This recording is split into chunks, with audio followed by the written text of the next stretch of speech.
అందరికీ నమస్కారం. National tax research foundation ద్వారా అందిస్తున్న ఈ వీడియోకి మీకు అందరికీ స్వాగతం పలుకుతూ చాలా రోజుల తర్వాత తిరిగి వీడియో చేయడం జరుగుతున్నది. Purpose of the video quarterly return monthly payment QRMP scheme మనకు జనవరి 1 నుంచి అమల్లోకి వస్తున్నది.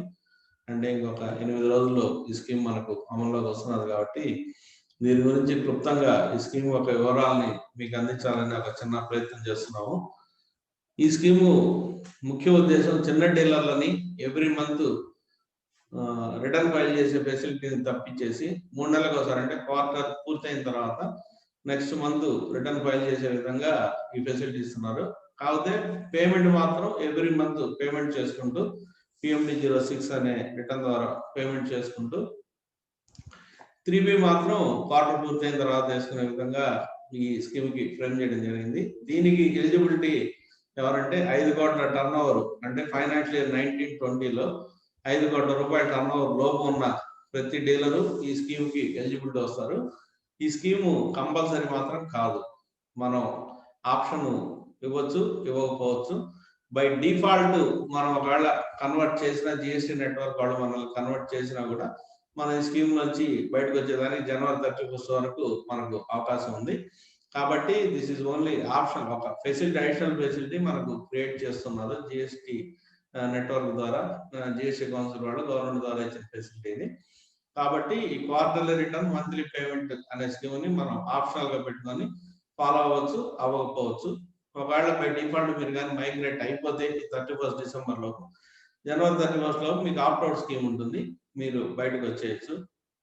అలాగే ఈ స్కీమ్ ని మనకు నోటిఫికేషన్ నెంబర్ 84/2020 సెంట్రల్ ట్యాక్సెస్ ద్వారా తేదీ 10/11/2020 ద్వారా ఇది మనకు ఇంప్లిమెంట్ చేయడం జరుగుతున్నది. Notification number 84.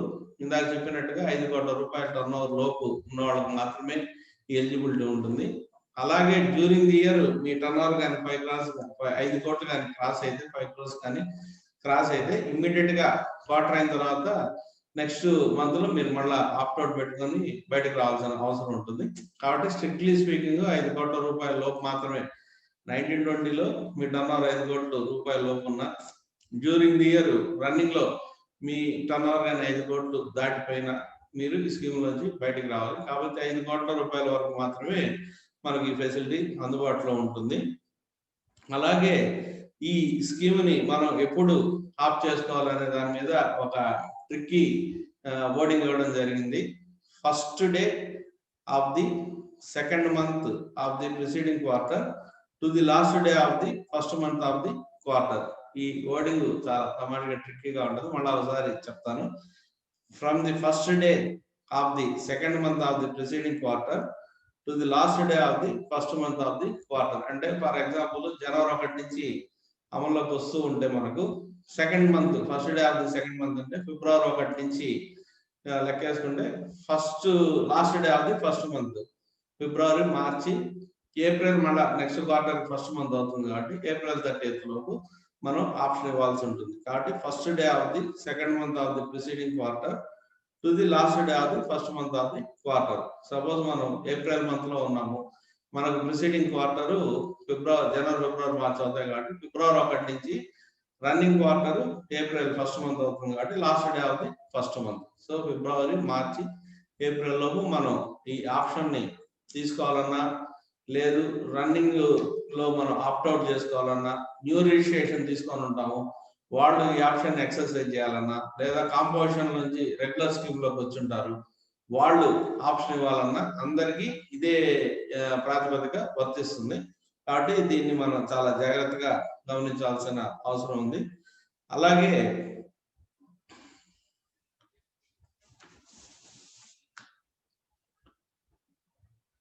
ఆప్షన్ ఒకవేళ మన GSTIN మీద కానీ 2-3 బిజినెస్ చేస్తూ ఉంటే ప్రతి GSTIN ని అంటే పాన్ బేస్డ్ లో ఉంటాం కాబట్టి ఒకసారి పాన్ బేస్డ్ లో దీన్ని ఎక్సర్సైజ్ చేస్తే ప్రతి ఒక్క GSTN ఈ క్వార్టర్లీ రిటర్న్ మంత్లీ స్కీమ్ లోకి రావాలంటే QRMP లోకి రావాలంటే అవసరం లేదు. Each and every GSTIN independent గా తీసుకొని ఏది మనకు బెనిఫిట్ అనుకుంటే ఆ పర్టికులర్ రిజిస్ట్రేషన్ మాత్రం ఈ QRMP స్కీమ్ లోకి తీసుకొచ్చే ఫెసిలిటీ ఇచ్చాడు.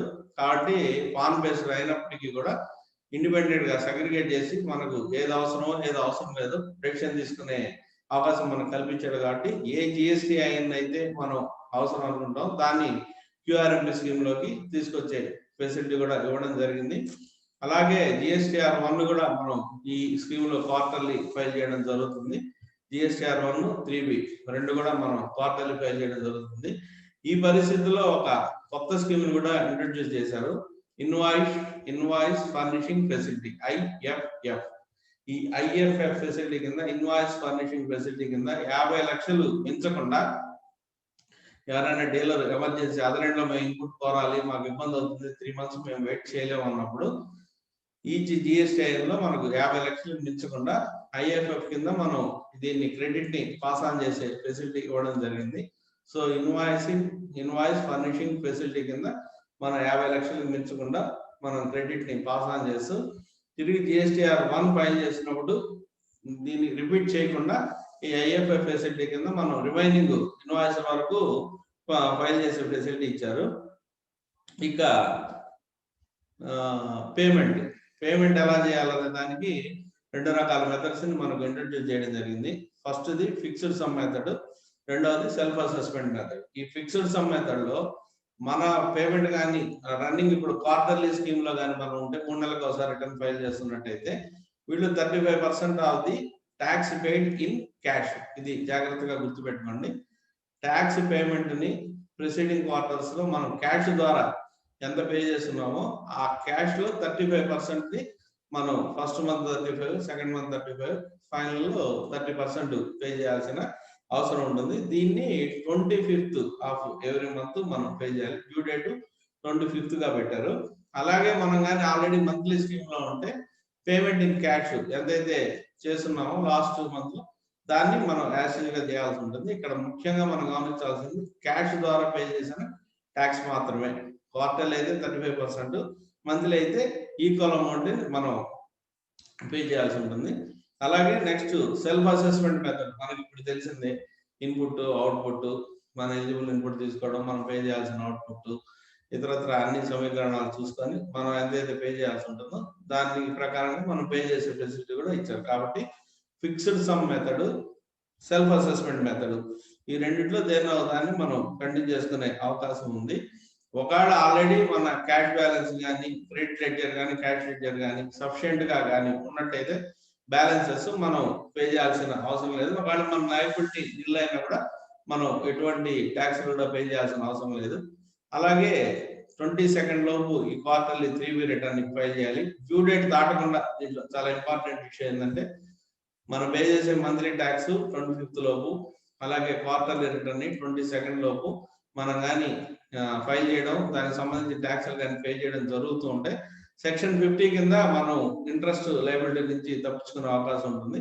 కాబట్టి సెక్షన్ 50 మనకి ఎప్పుడు ఫోర్స్ లో ఉంటుంది.